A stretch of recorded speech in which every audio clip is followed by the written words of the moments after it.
Assalamualaikum, sahabat-sahabat yang dirahmati Allah. Hari ini, saya ingin berbagi sebuah kisah yang syarat dengan misteri dan keajaiban tentang seorang anak yang merasakan beratnya kehilangan ibunya. Setiap kali ia menatap kubur sang ibu, bayang-bayang kelam dan menakutkan menyelimuti hatinya, hingga ia merasa tak ada harapan lagi. Namun, setelah melakukan 4 hal yang tak terduga, kejadian luar biasa pun terjadi di alam kubur, mengubah pandangannya mengenai betapa besarnya kekuatan doa dan amalan untuk orang tua yang telah tiada. Sebelum kita melanjutkan kisah ini, marilah kita bersama-sama menuliskan selawat kepada Nabi Muhammad, agar nantinya selawat ini menjadi saksi yang mengantarkan kita kepada syafaat di akhirat. Semoga yang telah menyukai dan berlangganan channel ini senantiasa diberi kesehatan, dilancarkan rezekinya, dilunaskan hutangnya, dan selalu dalam lindungan Allah. Amin. Angin malam bertiup lembut lewat celah-celah genteng rumah yang rapuh, mengusap wajah seorang pemuda bernama Hasan yang terbaring lelap di kamarnya yang sederhana. Hasan adalah anak semata wayang dari almarhumah ibunya yang sangat dicintainya. Suasana malam yang sunyi di kamarnya hanya terganggu oleh detak jarum jam tua yang menggantung di dinding, tiba-tiba terasa berbeda. Perasaan tenangnya seakan dipotong oleh sesuatu yang tidak terlihat. Tubuh Hasan menggeliat, tidak nyaman. Peluh mulai membasahi pelipisnya, dan matanya bergerak cepat di balik kelopak yang terpejam. Dalam mimpinya, ia mendapati diri berada di sebuah tempat yang asing. Langit berwarna merah gelap, tanahnya dingin dan berlumpur. Di depan sana, ia melihat gundukan tanah basah dengan sebuah nisan kayu yang sederhana, yang tak lain adalah makam ibunya. Hasan melangkah perlahan, namun langkahnya terasa berat, seakan terikat. Ketika ia mendekat, tiba-tiba tanah kubur itu merekah, dan dari dalamnya muncul sosok yang membuat darahnya beku, ibunya. Namun, wajah yang ia lihat bukanlah wajah yang dikenalnya sewaktu hidup. Pucat, penuh dengan tanah, rambutnya kusut, dan mata yang memelas. Tangan ibunya terjulur keluar dari liang kubur, memohon, "Tolong, Hasan, bantu ibu. Gelap sekali di sini, panas sekali." Suara ibunya lirih, hampir tak terdengar, namun terasa begitu menusuk ke relung jiwa Hasan. Ia berteriak, namun suara itu terperangkap di tenggorokannya.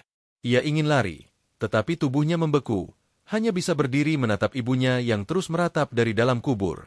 Tiba-tiba, tanah menutup kembali, dan sosok ibunya menghilang dalam sekejap, hanya menyisakan desingan angin yang seolah tertawa dingin di telinganya. Hasan terbangun dengan nafas tersengal, seakan baru saja berlari. Keringat membanjiri tubuhnya, dan ia duduk terengah-engah di kasurnya, tangan gemetar memegang dada. "Ya Allah, itu mimpi apa?" pikirnya, sambil memandang sekeliling kamar yang gelap. Lampu meja yang menyala redup membentuk bayangan aneh di dinding, dan saat ia melihat jam, ternyata sudah menunjukkan pukul 2 dini hari. Malam itu, Hasan tak bisa tidur lagi. Pikirannya dipenuhi oleh wajah ibunya, suara lirihnya, dan tatapan memelas yang memohon pertolongan. Keesokan harinya, Hasan tampak berbeda. Wajahnya pucat dan mata sembab. Bahkan ketika teman-temannya di tempat kerja bercanda, ia hanya mampu menghadirkan senyum samar. "Kenapa, San? Sakit?" tanya Joko, rekannya. Hasan hanya menggelengkan kepala. "Enggak, cuma kurang tidur." Namun, malam-malam berikutnya, mimpi tersebut kembali menghampirinya, bahkan semakin menakutkan. Kini, suara ibunya tak hanya memanggil, tetapi juga Hasan mengaduh, menangis seolah-olah sedang disiksa oleh sesuatu yang tak terlihat. Setiap kali ia bangun, ia merasakan bau tanah basah seolah-olah memasuki kamarnya. Aroma itu selalu tercium dengan jelas, dan yang paling menakutkan baginya adalah saat ia merasakannya di setiap pagi. Lampu kamar ibunya yang sudah lama tak dihuni sejak kepergiannya selalu menyala sendiri. Awalnya, Hasan berpikir itu hanya dampak psikologis dari mimpinya, tetapi pada malam ketiga, ia sengaja mematikan saklar dari pusat, dan tetap saja, tepat pukul, lampu kamar itu menyala kembali. Tak hanya itu, ia juga mendengar suara berisik seperti gesekan benda di lantai dari dalam kamar kosong tersebut. Hasan memberanikan diri membuka pintu kamar ibunya. Lampu memang menyala, tetapi ruangan itu kosong. Namun, ada satu hal yang membuatnya terjatuh lemas di lantai. Foto ibunya yang tergantung di dinding jatuh dan pecah menjadi 2. Air mata Hasan menetes. Ia menggenggam bingkai foto itu dan merangkak keluar kamar. Apa yang sebenarnya terjadi, Bu? Di dalam hatinya, ada beban besar yang mengganjal sejak ibunya meninggal tahun lalu. Ia jarang mengunjungi makam ibu, terlalu sibuk mengejar dunia, bahkan zikir pun ia tinggalkan. apalagi membaca Yasin atau bersedekah atas nama ibunya.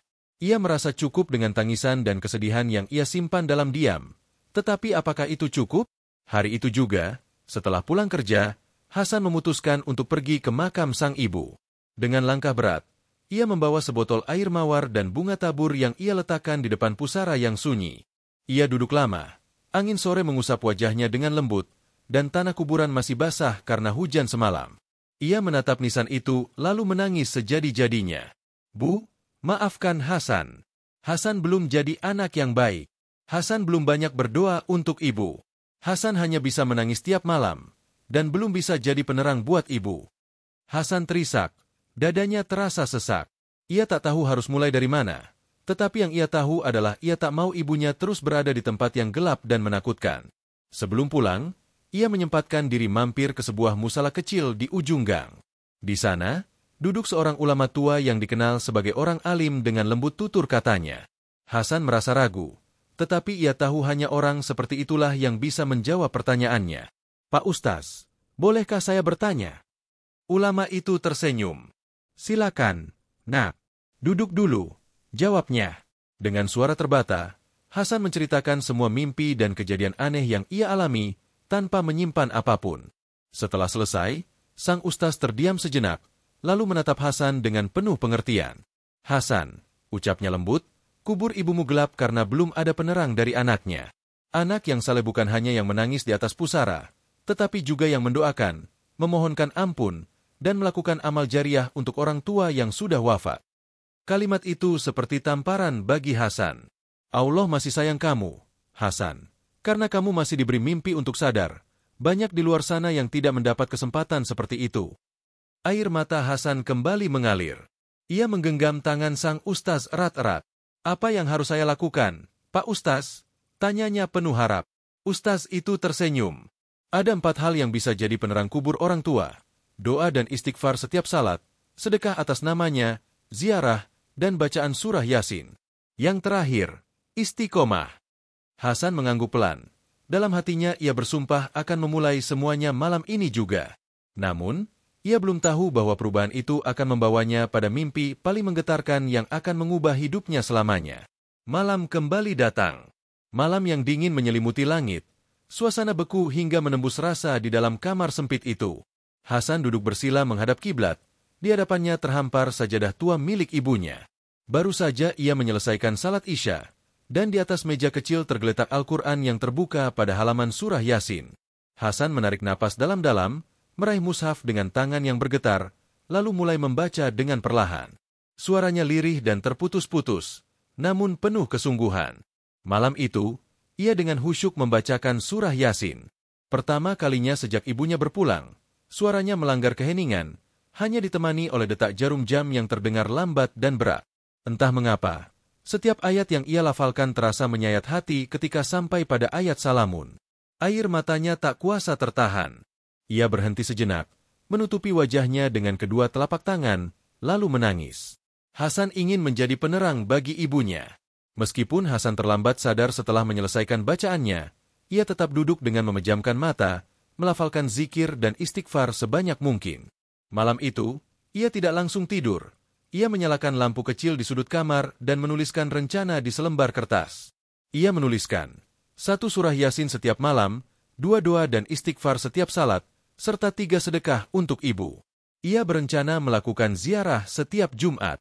Kertas itu ia tempelkan di dinding kamarnya. Namun, malam belum berakhir dan Hasan belum menyadari bahwa malam itu akan menjadi malam teraneh dalam hidupnya. Pukul lewati menit, Hasan mulai merasa matanya berat. Ia memejamkan mata dengan niat untuk tidur sejenak, namun belum juga 1 menit, ia merasa ditarik ke alam lain. Tanpa sadar, ia telah memasuki mimpi yang sangat nyata, lebih nyata dari malam-malam sebelumnya. Dalam mimpinya, ia kembali berdiri di hadapan makam ibunya, tetapi suasana kali ini berbeda. Langit tampak gelap, meski tidak lagi berwarna merah. Tanah di sekelilingnya masih basah namun tidak merekah. Di samping nisan, ada sosok perempuan yang duduk membelakanginya, rambutnya panjang terurai, dan badannya terbalut kain putih yang lusuh. Hasan melangkah perlahan, setiap langkah terasa berat dan penuh beban. Ia ingin memanggil, namun suaranya tidak keluar. Tiba-tiba, Sosok perempuan itu menoleh. Wajahnya pucat dan matanya cekung. Itu ibunya. Tetapi ada sesuatu yang berbeda. Wajahnya tidak sekacau mimpi sebelumnya, meski tetap terlihat sangat sedih dan lelah. Hasan, kamu sudah mulai menerangi ibu, tetapi jalan ini belum selesai. Masih ada hutang yang belum kamu ketahui. Hasan berusaha berbicara, namun suaranya tak kunjung keluar. Ibu butuh kamu mencari seseorang. Ibu pernah berjanji tetapi belum bisa menepatinya. Suara itu lirih, dan seketika suasana berubah. Angin bertiup kencang membawa suara rintihan dan tangisan. Sosok sang ibu menghilang dalam kabut, dan tiba-tiba muncul bayangan seorang lelaki tua, mengenakan sarung dan peci. Wajahnya samar, tetapi ia berdiri jauh di belakang makam seolah sedang menunggu. Kemudian, semuanya menjadi gelap dan Hasan terbangun, terduduk di kasurnya, tubuhnya penuh peluh dan jantungnya berdegup kencang. Ia memandang sekeliling dengan mata yang masih bingung. Mimpi itu terasa terlalu nyata, bahkan lebih nyata dari kenyataan itu sendiri, yang membuat bulu kuduknya merinding. Di bawah pintu kamarnya ada selembar kertas yang sebelumnya tidak ada. Hasan menelan ludah dengan langkah perlahan mendekat dan memungutnya. Tulisannya mirip tulisan tangan yang sangat ia kenal. Itu adalah tulisan almarhumah ibunya. Isi surat itu hanya satu kalimat. Kalau Hasan ketemu Pak Hashim, bilang ibu minta maaf belum sempat melunasi amanahnya. Hasan terduduk di lantai. Tangannya gemetar, memandangi tulisan itu berulang kali. Ia yakin itu tulisan ibunya. Surat-surat lama, catatan belanja, semuanya begitu familiar. Ia tahu siapa Pak Hashim, tetangga tua di kampung sebelah yang sudah lama tidak terdengar kabarnya. Pagi harinya, Hasan segera pergi ke rumah Pak Hashim, namun ia mendapati rumah itu kosong. Saat bertanya kepada tetangga di sebelah, ia mendengar informasi yang mengejutkan. Pak Hashim sudah lama pindah karena sakit-sakitan, dan tak ada yang tahu dengan pasti kemana ia pergi. Sepertinya ia kini tinggal bersama cucunya, ujar seorang ibu-ibu di warung. Rumah Pak Hashim yang berada di pelosok desa memang tidak banyak diketahui orang. Namun, Hasan tidak ingin menyerah. Ia memutuskan untuk kembali ke masjid, tempat di mana ia pernah bertanya kepada seorang ustaz tua. Sang ustaz termenung lama setelah mendengar mimpinya dan berkata lirih, "Itu tandanya kamu harus mencari orang yang pernah terikat dengan ibumu. Mungkin itu adalah janji yang belum tertunaikan atau bisa jadi amanah yang berat dibawanya ke alam kubur." Hasan mengangguk perlahan, namun satu pertanyaan besar bergema di benaknya. Apa sebenarnya amanah yang belum dipenuhi oleh ibunya? Dan siapakah sebenarnya Pak Hashim? Hasan pun memulai pencariannya. Ia bertanya kepada orang-orang tua di desa, mencatat setiap petunjuk kecil yang didapatkan. Ia mengunjungi rumah-rumah tua, bertanya dengan sopan dan penuh harap. Di salah satu desa, seorang nenek mengenali nama itu dan berkata, "Pak Hashim sekarang tinggal di ujung desa Sinarjati bersama cucunya yang yatim piatu." Dengan tekad yang bulat, Hasan memutuskan untuk berangkat ke sana. Perjalanan itu tidaklah mudah. Jalanan berbatu dan licin akibat hujan membuat motor tuanya hampir tergelincir, tetapi ia terus maju. Sore harinya, ia tiba di sebuah rumah kecil dari kayu. Dindingnya terbuat dari anyaman bambu. Di depan rumah, duduk seorang pria tua dengan tongkat dan wajah yang dipenuhi keriput. Hasan mendekat. "Pak, maaf, apakah Bapak Hashim?" Pria itu menatap Hasan dengan tajam. Matanya sayu namun penuh wibawa. "Kamu siapa?" tanya pria tersebut.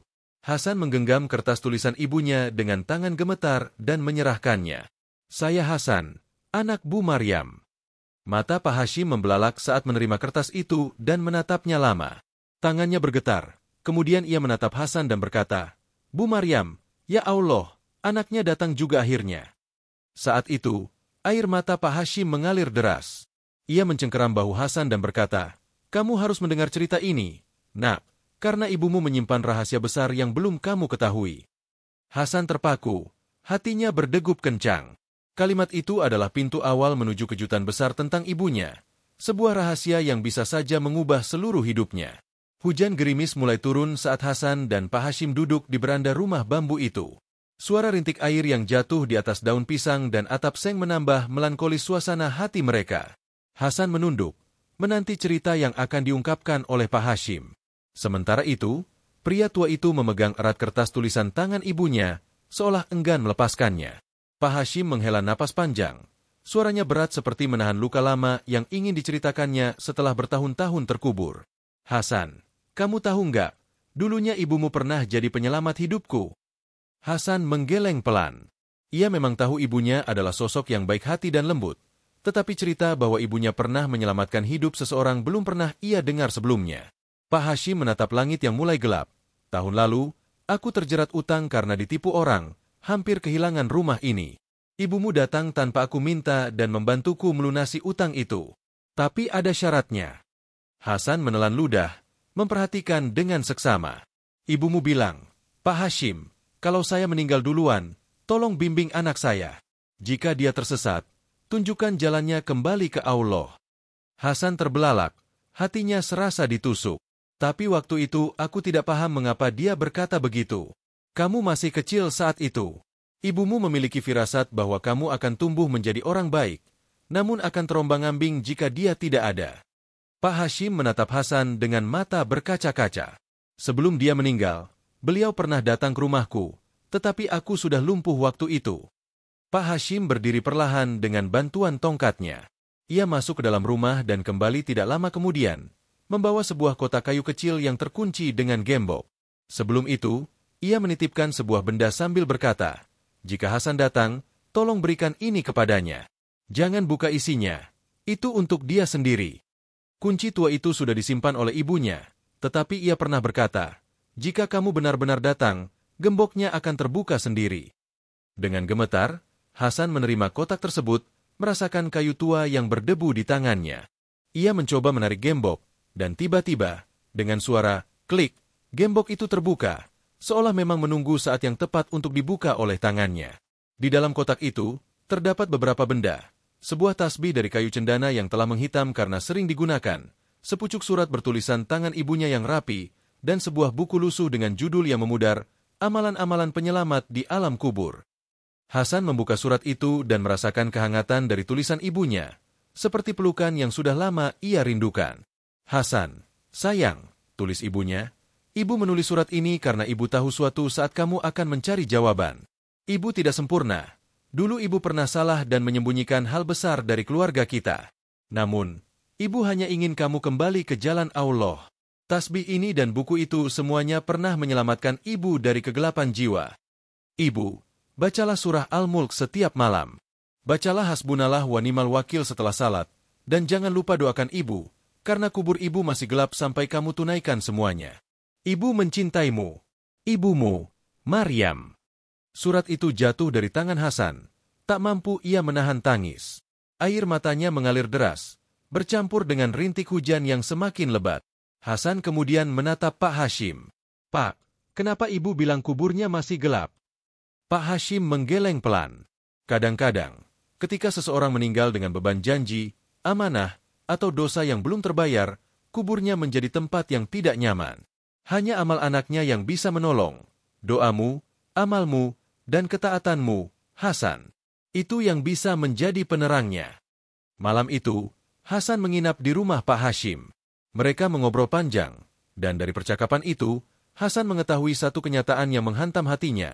Ibunya sempat hampir mengakhiri hidupnya karena depresi dan tekanan ekonomi.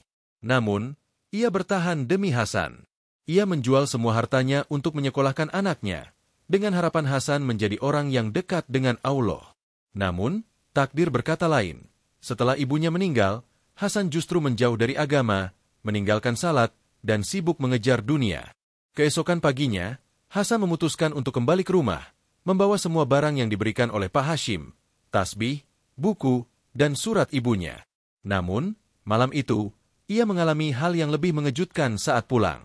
Ketika melewati jalan menuju rumah, ia melihat seorang perempuan tua duduk di pinggir jalan. Wajahnya tampak akrab, pakaiannya lusuh, tetapi matanya tajam menatap Hasan. Hasan, kamu mau kemana? Tanyanya. Hasan berhenti, jantungnya berdegup kencang. Ia merasa seperti pernah melihat wanita itu, tetapi tidak ingat di mana. Ibu kamu belum tenang. Masih ada satu hal yang belum kamu tahu, kata wanita itu. Hasan terkejut. Siapa ibu? Tanyanya pelan. Wanita itu hanya tersenyum tipis, lalu berbisik lirih. Kamu harus datang ke tanah kosong di belakang musala tua malam Jumat nanti. Di sana, kamu akan tahu mengapa kubur ibumu gelap. Sebelum Hasan sempat bertanya lebih lanjut, wanita itu berjalan memasuki lorong gelap dan menghilang begitu saja. Hasan berdiri tertegun. Tangannya terkulai kaku, dingin, sementara wajahnya pucat. Apalagi yang akan ia temui di tempat ini? Mengapa harus ke tanah kosong di belakang musala tua? Malam Jumat ini terasa berbeda. Langit yang kelabu sejak sore menyelimuti, dan angin berhembus pelan, namun menusuk hingga ke relung hati.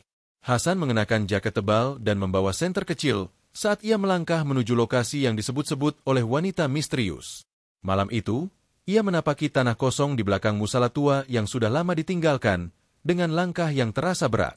Rasa takut dan penasaran saling bertabrakan dalam hatinya, seperti terjepit oleh genggaman yang kuat. Musala tua itu berdiri dengan tembok yang mengelupas, sebagian atapnya telah runtuh, sementara rumput liar merambat di sekitarnya. Di belakang bangunan kecil itu, hamparan tanah kosong, yang dulunya dipakai warga sebagai pemakaman, kini dibiarkan terbengkalai, dipenuhi semak belukar dan batu nisan yang hampir tak terbaca. Hasan berdiri di ujung pekarangan, senter kecil di tangannya bergetar saat ia menyibak rumput dan daun-daun kering. "Assalamualaikum," sapanya, namun tak ada jawaban, hanya suara angin yang menggesek dedaunan kering. Meski begitu, ia melanjutkan langkahnya menuju sebuah nisan tua yang tampak berbeda dari yang lain. Batu nisannya retak, dan di depannya terdapat cekungan tanah yang tampak seolah pernah digali dan ditutup sembarangan. Tiba-tiba, suara aneh terdengar dari bawah tanah, seolah suara kayu lapuk yang bergerak. Hasan segera membekap mulutnya, jantungnya berdebar seperti dipukul palu, dan nafasnya tercekat. Suara itu lirih dan serak, tapi sangat jelas terdengar di telinganya. Suara yang ia kenal, suara ibunya. Hasan mundur beberapa langkah, terjatuh dan terduduk, senter kecilnya terjatuh ke tanah. Dalam kegelapan, suara itu kembali terdengar. "Hasan, anakku." Hasan menggeleng kuat, menutup telinganya, namun suara itu seperti menembus dalam kepalanya. "Kenapa kamu lupakan aku?" Air mata Hasan mengalir, tubuhnya menggigil, bukan karena dingin, tetapi karena rasa bersalah yang kini lebih kuat dari rasa takut. Dengan lutut gemetar, ia berdiri, menatap cekungan tanah itu. Dengan tangan kosong, ia mulai menggali perlahan, menyingkirkan rumput, tanah, dan kerikil. Entah apa yang mendorongnya, tetapi ada dorongan kuat dari dalam, seolah tanah itu menyimpan sesuatu yang harus ia temukan. Setelah beberapa menit, jari-jarinya menyentuh sesuatu, sepotong kayu kotak. Ia tarik perlahan, menemukan sebuah peti kecil dari kayu tua yang penuh lumpur, namun masih terkunci rapat. Tiba-tiba, jeritan seorang perempuan menggema di telinganya, kali ini bukan dari tanah, tetapi dari arah musala. Hasan menoleh cepat dan berlari menuju bangunan musala tua itu. Ia membuka pintu kayu yang berderit keras. Di dalam, keadaan kosong, hanya cahaya bulan yang menyusup dari lubang-lubang di atap. Namun, di sudut musala, terdapat seorang wanita tua, sosok yang ditemuinya kemarin malam di jalan. "Kenapa kamu gali kuburannya?" tanyanya tajam. Hasan bingung. Saya cuma ingin tahu, kenapa ibu saya bilang kuburnya gelap. Saya ingin bantu." Wanita itu perlahan mendekat, wajahnya tertutup bayangan bulan. "Ada sesuatu yang dikubur bersama ibumu, bukan hanya jenazah." Hasan menahan napas, terkejut. "Maksudnya?" tanyanya, cemas. Wanita itu mengangkat tangan, menunjuk peti di bawah Hasan. "Itu bukan milik ibumu. Itu milik seseorang yang sangat dia lindungi. Dan karena itu, kuburnya jadi tempat azab sampai kamu sendiri membuka rahasianya." Hasan menggigil. Dengan gemetar, ia membuka peti itu di hadapan wanita tua tersebut. Di dalamnya terdapat sesuatu yang hampir membuatnya muntah. Sehelai kain kafan berisi potongan rambut, darah kering, dan selembar kertas bertuliskan huruf-huruf Arab kuno. Di bawahnya tertulis, "Demi anakku, aku akan memikul beban ini, tetapi jangan biarkan dia membuka sebelum waktunya tiba. Jika semuanya dibuka lebih cepat, maka kehancuran akan dimulai." Hasan menatap wanita tua itu, matanya bergetar. "Siapa sebenarnya ibuku?" Wanita ini? Dia menatap Hasan lama sebelum dengan suara pelan berkata, "Ibumu pernah menjadi perantara yang menanggung beban orang lain. Dia bukan dukun atau penyihir, tetapi dia telah menyelamatkan seorang anak kecil dari azab sihir yang keji dengan membungkus semua kutukan ke dalam benda ini. Dia menguburkannya bersamanya demi keselamatanmu." Hasan menundukkan kepala, tubuhnya terasa lemas, seakan disambar petir. Seumur hidup ia tak pernah tahu bahwa ibunya memikul beban sebesar itu demi orang lain, demi dirinya. "Aku ingin menghapus semua ini. Aku ingin menguburkan ibu agar tenang. Apa yang harus aku lakukan? Tanyanya lirih. Wanita tua itu menunjuk ke buku usang yang pernah diberikan oleh Pak Hashim. Di dalamnya, terdapat 4 amalan yang harus dilakukannya dengan hati yang bersih. Masing-masing amalan perlu dilakukan dalam waktu 1 malam. Tidak boleh tertunda atau ada yang terlewat. Kalau aku gagal, kata Hasan ragu, tetapi wanita itu menatapnya tajam. Maka kubur itu akan membusuk beserta kutukannya, dan kamu akan menggantikan posisinya sebagai penanggungnya. Setelah itu, wanita itu berbalik dan menghilang dalam kegelapan malam, seperti embun pagi yang lenyap. Hasan duduk terdiam di lantai musala dengan pandangan hampa. Nafasnya masih terengah-engah. Malam itu menjadi awal dari perjalanan spiritual yang jauh lebih besar dari yang ia bayangkan. Sebuah perjuangan untuk menebus dosa yang terpendam, beban yang dipikul seorang ibu dalam diam. Sesampainya di rumah, Hasan membawa serta peti, buku tua, dan tasbih warisan ibunya. Ia duduk dan membuka halaman pertama buku itu, dan satu kalimat menyala dalam hati dan pikirannya. 4 amalan, 4 malam, 4 pintu menuju terang. Namun, satu kesalahan bisa membuka gerbang kegelapan yang tak bisa ditutup kembali. Langit malam terasa kelam di atas rumah Hasan. Jam menunjukkan pukul dini hari, dan ia duduk bersila di ruang tengah yang hanya diterangi oleh lampu minyak kecil. Peti kayu yang ia bawa dari kuburan telah ditutup dan dibungkus dengan kain kafan baru. Di sampingnya terdapat kitab tua warisan Pak Hashim dan seuntai tasbih yang warnanya telah pudar karena usia.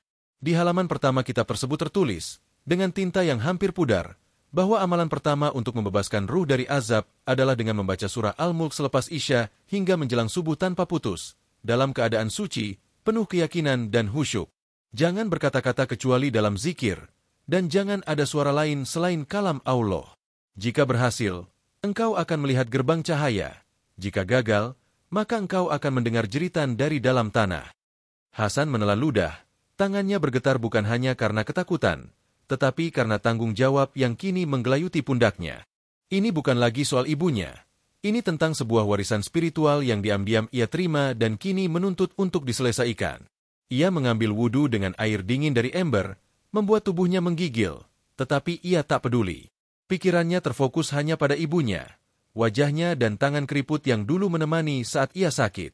Hasan tak pernah berpikir bahwa di balik senyuman lembut ibunya tersimpan penderitaan yang tak terucapkan. Ia memulai membaca surah Al-Mulk dengan suara pelan. Ayat demi ayat meluncur dari bibirnya, kadang terputus oleh isakan. Ia mengulang bacaannya berulang-ulang hingga terasa seperti memasuki lorong tak berujung, sementara rumahnya ikut sunyi dalam irama zikirnya. Tiba-tiba, tepat di tengah malam, terdengar suara duk-duk-duk. Ketukan yang keras dari dalam lantai kayu di ruang tengah membuat Hasan terkejut. Ia terhenti sejenak dari bacaan yang sedang dilakukannya. Duk-duk-duk. Suara itu terdengar sekali lagi. Kali ini lebih cepat dan terasa lebih dalam, seolah berasal dari dalam tanah. Dari perut bumi, Hasan berdiri perlahan dan menoleh ke arah peti kayu yang terletak di pojok ruangan. Peti itu bergerak, bukan sekadar bergeser pelan, melainkan seolah ada sesuatu di dalamnya yang mengguncangnya. Hasan mendekat, jantungnya berdegup kencang, keringat dingin membasahi pelipisnya. Ia menempelkan telinga pada peti, mendengar suara yang lembut, seperti rintihan seorang perempuan tua, suara yang sangat ia kenali. "Ibu," bisik Hasan lirih. "Ini Hasan, Bu." Namun, tak ada jawaban. Peti itu berhenti bergetar, dan suasana sunyi pun kembali menyelimuti ruangan. Hasan menghela napas berat, kembali ke tempatnya semula, mengambil tasbih dan memulai bacaan surah Al-Mulk dari awal. Kali ini, ia berusaha menahan semua rasa takut yang mengendap di dadanya. Ia tahu ini adalah ujian. Ia tak boleh terjebak oleh suara atau penglihatan. Ia hanya perlu fokus hingga waktu subuh tiba. Tepat saat ia menyelesaikan bacaan surah Al-Mulk untuk terakhir kalinya, lampu minyak tiba-tiba padam. Ruangan menjadi gelap, dan angin berhembus dari arah belakangnya, padahal semua pintu tertutup. Saat Hasan menoleh, ia melihat sesuatu dari sudut ruangan. Perlahan, cahaya putih samar muncul, bergerak perlahan seolah membentuk lorong sempit menuju dinding utara rumahnya. Cahaya itu terus menari hingga akhirnya membentuk gerbang kecil bercahaya di dinding. Mata Hasan membelalak. "Gerbang cahaya," bisiknya. Ia mendekat perlahan, merasakan udara di sekitarnya berubah hangat. Aroma bunga melati yang tajam menyelimuti suasana, mengingatkannya pada kunjungannya ke kuburan ibunya. Saat ia mencoba menyentuh cahaya itu, tiba-tiba suara yang dikenalnya kembali, tetapi kini bukan dari bawah tanah atau dari peti, melainkan dari dalam gerbang itu. Hasan berdiri kaku, suaranya bergetar. "Ibu, jangan hentikan Hasan malam ini. Kuatkan dirimu." Pinta suara itu, dan gerbang itu pun menghilang. Cahaya memudar, ruang kembali gelap. Namun, kali ini Hasan tak merasa takut. Air matanya jatuh, bukan karena ngeri, melainkan karena haru. Untuk pertama kalinya sejak ibunya pergi, ia merasa ibunya masih ada di sisinya. Ia mengambil napas panjang lalu sujud syukur di tengah lantai. Namun, sebelum ia bangkit, dari luar rumah terdengar suara keras seperti benda besar yang jatuh. Hasan segera berdiri dan membuka pintu depan. Di sana, seorang lelaki tua berjubah putih berdiri dalam gelap. "Hasan bin Maimunah," katanya. Hasan mengangguk perlahan. "Namaku Kiai Gali, aku sahabat ibumu. Aku datang karena malam ini kau telah membuka gerbang yang sudah lama tertutup, dan kini saatnya kuterangkan tentang amalan kedua." Hasan menatap lelaki tua itu dengan rasa ingin tahu yang mendalam, dan Kiai Gali membalas tatapannya dengan tajam. "Tapi sebelum kau melakukannya, kau harus siap menerima kebenaran yang akan mengubah hidupmu. Karena amalan kedua adalah tentang siapa yang dulu dikutuk bersama ibumu." Tak terduga, Kiai Ghazali melangkah masuk tanpa permisi, seolah rumah itu memang sudah menantinya sejak lama. Langkahnya tenang, namun sorot matanya tajam, menjelaskan raut wajah yang menyimpan rahasia. Hasan merasa terpaku, tubuhnya lemas bukan karena ketakutan, tetapi karena firasat yang mengisyaratkan bahwa malam ini sesuatu yang besar akan terungkap. Kiai Ghazali duduk di atas sajadah yang semalam digunakan Hasan untuk membaca surah Al-Mulk. Tangannya meraba permukaan sajadah itu. "Seolah-olah saya merasakan bekas energi zikir yang masih tersisa di tempat ini. Energinya lembut dan menenangkan, meskipun masih ada bayang-bayang luka yang membekas." Hasan menelan ludah, merasakan suasana yang mengisi ruangan. Kiai memandangnya, "Sementara ibu saya mengatakan bahwa malam ini saya harus bersiap-siap. Apa sebenarnya yang dimaksud oleh Kiai Ghazali dengan perkataannya tersebut? Dalam-dalam, kau telah membuka gerbang cahaya itu, yang menandakan bahwa arwah ibumu tidak sepenuhnya terpenjara, meskipun belum sepenuhnya bebas. Malam ini adalah malam pengungkapan. Kau perlu tahu siapa yang sebenarnya dikutuk bersamanya, karena selama rahasia itu belum terungkap, ruh ibumu akan terus diselimuti bayangan kegelapan." Hasan mengangguk perlahan. "Apa yang harus saya lakukan malam ini, Kiai?" "Ya, tetapi bukan untuk membaca. Malam ini, kau harus mendengar. Dengarkan semua yang akan kukatakan dan jangan memotong. Karena ini bukan hanya tentang ibumu, tetapi juga tentang darah yang mengalir dalam tubuhmu sendiri." Jantung Hasan berdebar cepat mendengar pernyataan itu. Kiai Gali menghela napas panjang dan melanjutkan, "Ibumu, Maimunah, bukanlah perempuan biasa. Ia adalah gadis yang dulunya dipinang seorang bangsawan kaya dari keluarga terpandang di desa seberang. Lelaki itu bernama Harun, anak dari tokoh kampung bernama Karsa Mukti, yang memiliki pengaruh luar biasa di zamannya. Namun, Harun bukanlah lelaki baik. Ia dikenal memelihara tuyul dan sering merampas kekayaan orang miskin untuk memperkaya keluarganya. Suatu malam, ibumu yang masih gadis menyaksikan sendiri bagaimana Harun dan ayahnya melakukan ritual pemanggilan hodam di tengah hutan. Melihat semua itu membuatnya menjadi ancaman bagi Harun. Takut rahasianya terbongkar, Harun mendatangi Maimunah malam hari dan memaksanya untuk menikah dengan ancaman. Namun, ibumu menolak dan lebih memilih dijauhi orang daripada hidup dengan lelaki berhati iblis.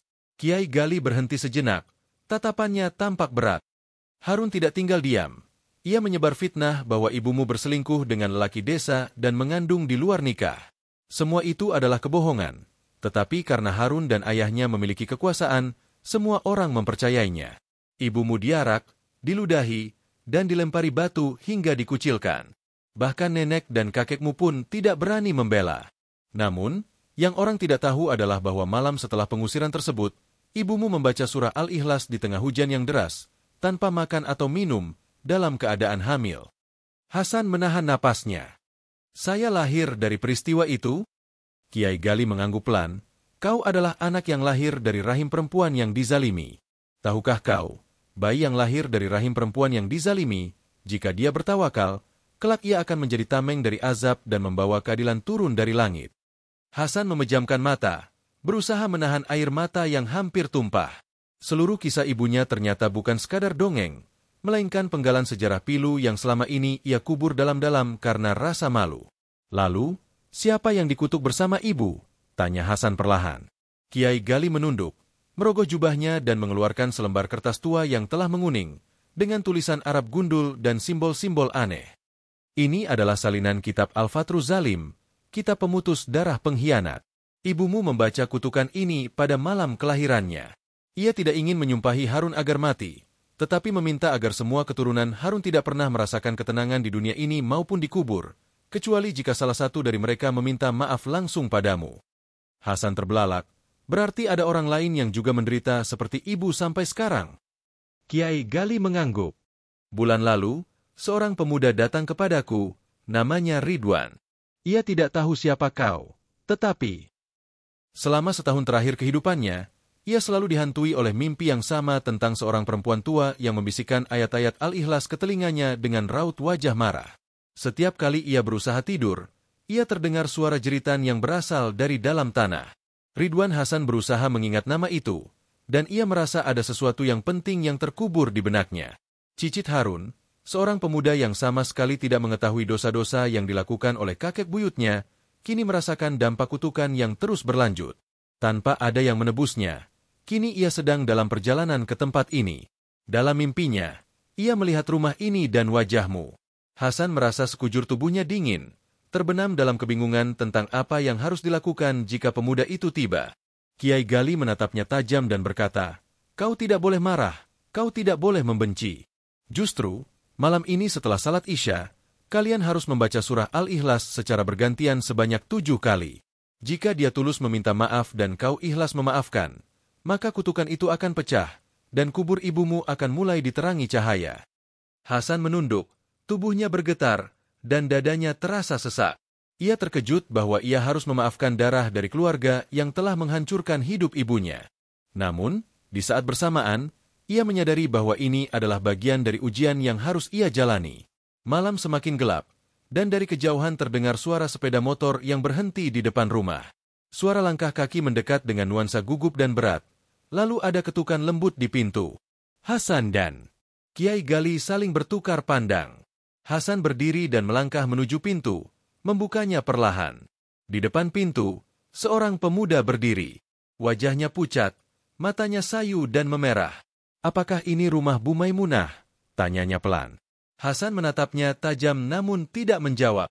Ia hanya membuka pintu lebih lebar, dan pemuda itu pun melangkah masuk, membawa beban kutukan 7 keturunan serta harapan untuk mengakhiri penderitaan yang telah diwariskan selama puluhan tahun. Pemuda itu melangkah dengan pelan. Wajahnya mencerminkan kebingungan dan rasa takut yang mendalam. Ia mengenakan jaket hitam lusuh, membawa ransel kecil di punggungnya, serta sepatu yang terlihat sudah sering menapak di jalanan yang keras. Pandangannya berkeliling ruangan sebelum berhenti pada sajadah dan tasbih yang tergantung di dinding. Meski tempat itu tampak sederhana, ada hawa sejuk yang menyelimuti ruangan. Kiai Gali mempersilakan Ridwan untuk duduk. Hasan, meskipun hatinya masih bergelora, berusaha menenangkan diri. Ia tahu, malam ini bukan untuk menyimpan dendam, melainkan untuk memutus rantai gelap yang telah mengikat jiwa ibunya selama puluhan tahun. Ridwan menatap Hasan dalam-dalam. "Saya tidak tahu harus mulai dari mana, tetapi dalam 2 tahun terakhir, hidup saya seperti mimpi buruk. Hampir setiap malam, saya selalu didatangi mimpi yang sama. Seorang perempuan tua mengenakan mukena putih, menangis di sebuah liang lahat. Ia memanggil namamu, Hasan." Hasan terhenyak, terkejut mendengar namanya disebut. "Saya tidak tahu siapa Hasan, tapi ketika saya menceritakan hal ini kepada seorang ustaz di kampung, dia bilang ini mungkin berhubungan dengan utang dosa keluarga saya. Lalu, dia menyuruh saya untuk mencari seorang kiai di pelosok Jawa Barat, Kiai Ghazali. Dan begitulah saya sampai di sini." Kiai Gali kemudian bertanya, "Kau tahu siapa kakek buyutmu, Ridwan?" Ridwan menggeleng dengan pelan. "Yang saya tahu, keluarga kami pernah sangat kaya, tetapi sejak kakek saya bangkrut, hidup kami selalu susah. Ayah saya tidak pernah memiliki pekerjaan tetap. Saya sendiri sering berpindah kerja. Namun yang paling aneh, semua laki-laki dalam keluarga kami selalu meninggal dengan cara yang tidak wajar. Paman saya bunuh diri, kakak laki-laki saya meninggal karena tertabrak kereta, padahal jalur itu sudah lama tidak aktif." Menggertakkan gigi, Hatinya bergejolak. Ia sangat ingin menampar kenyataan ini, namun ia menahan diri. Ghazali menoleh padanya seolah mengingatkan bahwa malam ini bukanlah waktu untuk menghakimi Ridwan. Ucap Hasan dengan suara serak, kata seorang perempuan yang datang. Untuk mimpimu, Ibu, ucap Ridwan tergetar sambil menggenggam tangan. Dia meminta maaf dengan sungguh-sungguh. Demi Allah, saya tidak tahu. Hasan mengangkat tangannya. Tenanglah, aku tidak marah. Aku hanya ingin malam ini cepat berlalu, untuk ibuku dan juga untuk kalian. Ketiganya berdiri, dan Kiai Ghali mulai mengatur sajadah menghadap kiblat. Sebuah lilin kecil dinyalakan, menambah suasana sakral. Kesunyian menyelimuti ruangan, hingga Kiai Ghali membuka suara. Kalian akan membaca surah Al-Ikhlas secara bergantian. Hasan, kau mulai. Ridwan, lakukan ini sebanyak mungkin, jangan terburu-buru. Setiap ayat harus kalian niatkan sebagai penebus dan pengikhlasan. Bacaan pun dimulai. Qul huwallahu ahad. Suara Hasan terdengar gemetar di awal, namun perlahan menjadi mantap. Setiap kata mengalir dari hatinya, sementara air mata membasahi pipinya saat ia membayangkan ibunya terasing dalam tanah, menderita akibat kezaliman yang dialaminya. Ridwan melanjutkan, Allahu as-Samad. Tubuhnya bergetar seolah ada tekanan yang menghantam dadanya. Keringat dingin mengalir di pelipisnya meskipun udara malam begitu sejuk. Setelah bacaan kesekian, Ridwan mulai menangis. Tubuhnya menggigil hebat. Hasan menatapnya dengan cemas. Tapi Kiai Ghali memberi isyarat agar dia tidak menghentikannya. Saat bacaan selanjutnya, cahaya lilin secara tiba-tiba berkedip. Angin lembut berhembus masuk dari jendela yang sedikit terbuka. Hasan merasakan kehadiran sesuatu yang tak terlihat namun memberikan rasa hangat. Pada bacaan berikutnya, suara Ridwan berubah. Ia tak lagi terbata-bata. Suaranya terdengar mantap, penuh penyesalan, seolah setiap huruf adalah jembatan untuk melepaskan beban bertahun-tahun yang diwarisi dari dosa leluhur.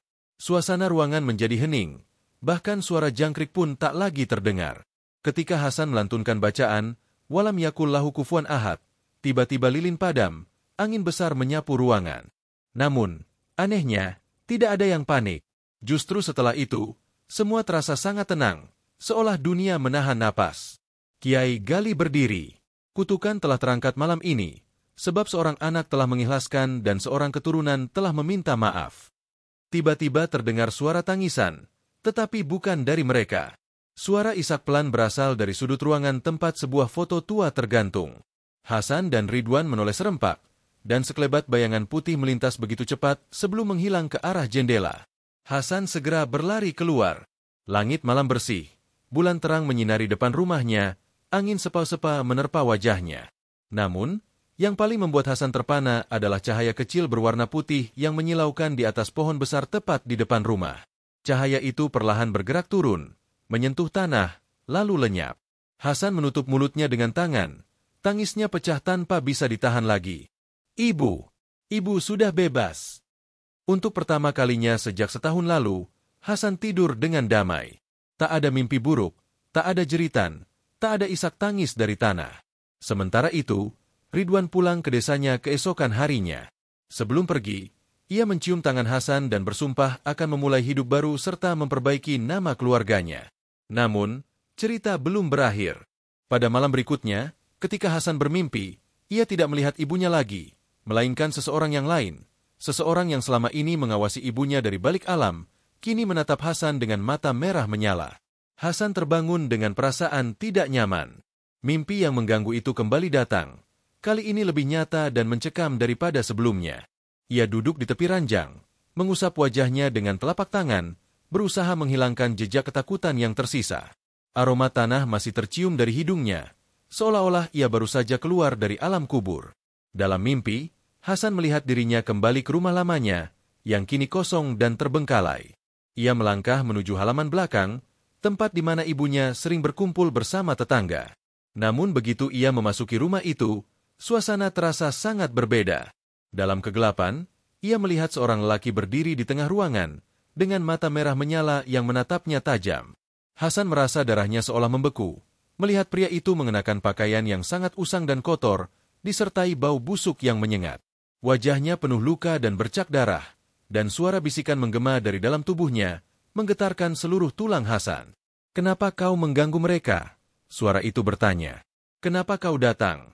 Anak dari mereka yang seharusnya berada dalam kubur. Hasan terperanjat. Lelaki itu bukanlah sosok yang ia kenal. Namun ada sesuatu yang terasa familiar, membuat dadanya sesak. Pria tersebut mulai bergerak mendekat. Langkahnya terasa berat dan menakutkan. Siapa kau? Teriak Hasan, namun suaranya tercekat. Ia ingin melarikan diri, tetapi tubuhnya tak bisa bergerak. Lelaki itu tersenyum, tapi senyumannya sangat mengerikan, penuh kebencian. Aku adalah yang tak pernah bisa dimaafkan. Aku adalah kutukan dari keluargamu yang selama ini mengikat ibumu dan membawanya ke dalam penderitaan. Dan kau, Hasan, kau adalah salah satu dari mereka yang tak akan pernah bebas. Kau tidak akan pernah bisa melepaskan diri dari kutukan itu. Suaranya semakin keras, dipenuhi amarah. Sejak dahulu aku telah menunggu saat di mana seseorang dari keturunan mereka akan datang dan berani membebaskan mereka dari kutukan yang aku tanamkan. Tetapi kalian semua hanya mencari alasan, tidak berani bertindak. Sekarang kau akan menanggung semua ini. Suara lelaki itu terdengar seperti bisikan dari lubang gelap. Hasan mundur, berusaha melarikan diri, namun tubuhnya terasa terikat dan ia jatuh ke tanah. Lelaki itu semakin mendekat dengan senyuman mengerikan yang semakin lebar. Ini bukan akhir, Hasan. Ini baru permulaan. Keluarga kalian tak akan pernah bisa lepas dari penderitaan ini. Semua ini karena darah yang tercemar, karena dosa yang tidak terbayar. Tiba-tiba, Hasan terbangun dengan napas terengah-engah, keringat dingin membasahi tubuhnya. Matanya terbuka lebar, tetapi bayangan lelaki itu masih terasa sangat nyata. Dalam kepanikan, ia bangkit dari tempat tidur dan memeriksa sekeliling kamar. Tak ada siapa-siapa, tetapi perasaan ngeri itu tak kunjung hilang. Suara lelaki itu masih bergema di kepalanya. Hari itu, Hasan merasakan dunia sekitarnya semakin tidak nyata. Terkadang, ia merasa ada yang mengikutinya. Bayangan lelaki itu seakan muncul di setiap langkah, menunggunya di setiap sudut jalan. Suara langkah kaki terdengar semakin keras di telinganya. Hasan tidak bisa tidur dan tidak bisa makan dengan tenang. Bayangan itu terus mengejarnya tanpa henti. Pagi itu, ia memutuskan untuk kembali ke tempat yang pernah ia datangi bersama Gigi Ghazali, meskipun terasa gila. Hasan merasa harus melangkah lebih jauh, menggali lebih dalam untuk menghentikan kutukan ini. Ia bertekad mengakhiri segala penderitaan yang diturunkan pada keluarganya dalam perjalanan menuju rumah. Kiai Ghazali Hasan bertemu dengan Ridwan yang baru saja kembali dari desanya. Ridwan memandangi Hasan dengan tatapan bingung dan bertanya cemas. Apa yang terjadi? Ada apa dengan wajahmu? Hasan hanya menggeleng, meskipun hatinya terasa semakin berat. Aku tidak tahu lagi, Ridwan, tapi aku harus kembali. Ada seseorang yang harus kutemui. Perasaanku mengatakan bahwa ada sesuatu yang belum selesai, sesuatu yang tidak bisa kulepaskan. Mereka berdua berjalan bersama, melintasi jalanan berdebu di bawah angin panas yang menyapa dari segala arah. Namun, di setiap langkahnya, Hasan merasakan kembali ketakutan yang menjalar. Bayangan lelaki itu seolah mengikuti setiap langkahnya, sampai akhirnya mereka tiba di rumah Kiai Ghazali.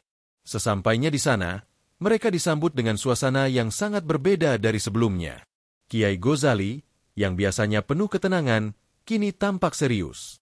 Ia duduk di ruang tengah dengan mata terpejam, seolah sedang merenung. Suara Kiai Ghazali terdengar berat. Hasan, Ridwan, ada sesuatu yang lebih besar sedang terjadi. Ini bukan sekadar kutukan biasa.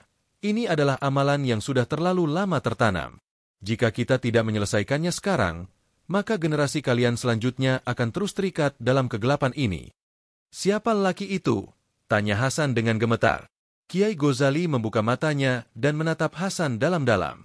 Lelaki yang kau lihat dalam mimpimu, Hasan, bukanlah sosok sembarangan. Dia adalah makhluk yang terikat oleh darah keluargamu. Dia adalah ruh yang tidak pernah mendapatkan pengampunan, ruh yang dikhianati dan disia-siakan oleh leluhurmu. Jika tidak dihentikan, ia akan terus mengikat setiap generasi dalam kutukannya. Hasan terkejut.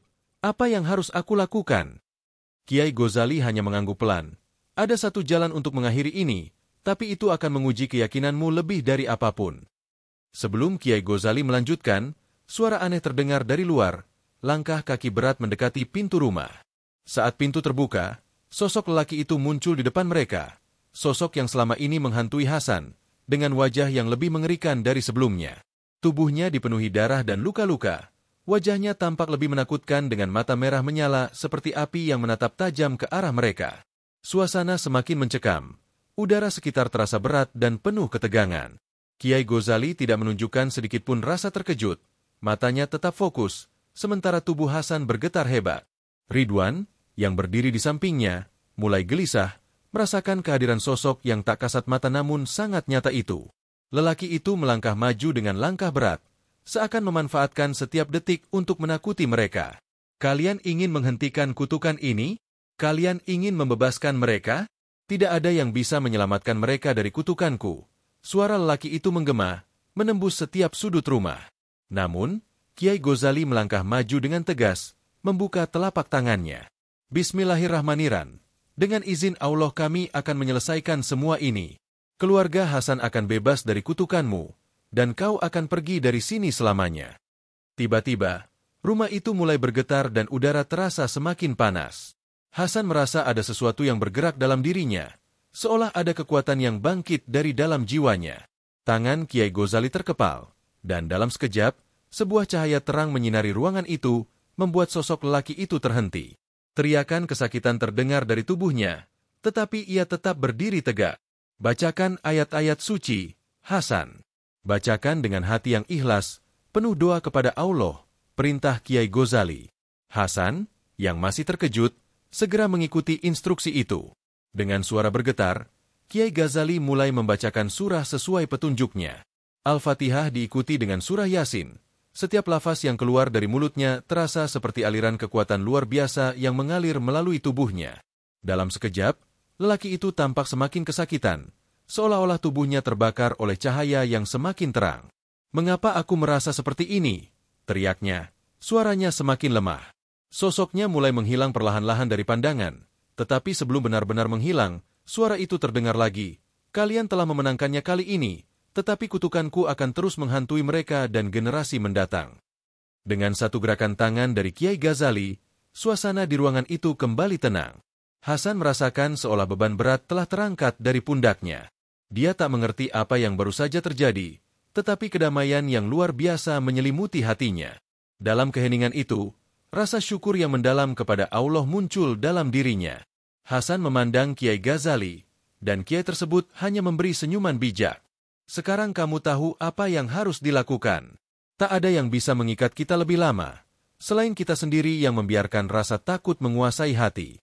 Ingatlah selalu untuk berdoa bagi orang tua, karena doa anak yang saleh adalah kunci keselamatan mereka di alam kubur." Hari itu, Hasan pulang ke rumah dengan hati yang ringan.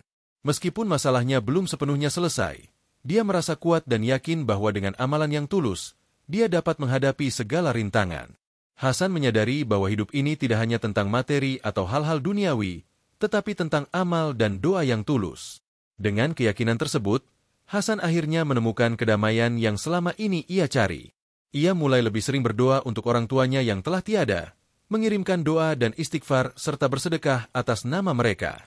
Ia memahami bahwa kehidupan ini adalah ujian, dan hanya dengan ketulusan hati serta keimanan kepada Allah, dia dapat melepaskan diri dari kutukan dan kesulitan hidup. Dari kisah ini, kita bisa mengambil pelajaran penting bahwa hubungan kita dengan orang tua, baik yang masih hidup maupun yang telah meninggal, sangatlah berarti. Doa kita untuk mereka, istighfar yang kita kirimkan, serta amal jariah yang kita lakukan atas nama mereka dapat menjadi penolong di alam kubur. Orang-orang beriman yang mengikuti mereka dalam keimanan juga akan terhubung dengan kebaikan yang mereka tanamkan. Pesan moral dari cerita ini adalah bahwa doa dan amal kita untuk orang tua tidak hanya bermanfaat bagi mereka, tetapi juga mendatangkan keberkahan yang tak terhingga bagi kita. Kita harus menjaga hubungan baik dengan orang tua dan berbuat baik kepada mereka selama mereka hidup, serta terus berdoa untuk mereka setelah mereka pergi. Terima kasih telah mengikuti cerita ini. Jika kalian merasa terinspirasi atau terkesan, jangan lupa untuk memberikan komentar, like, dan subscribe. Mari kita berbagi kebaikan bersama. Semoga kita semua diberikan kekuatan untuk selalu beramal dan berdoa untuk orang tua kita, baik yang masih hidup maupun yang telah meninggal dunia. Semoga Allah selalu meridek langkah kita. Wassalamualaikum warahmatullahi wabarakatuh.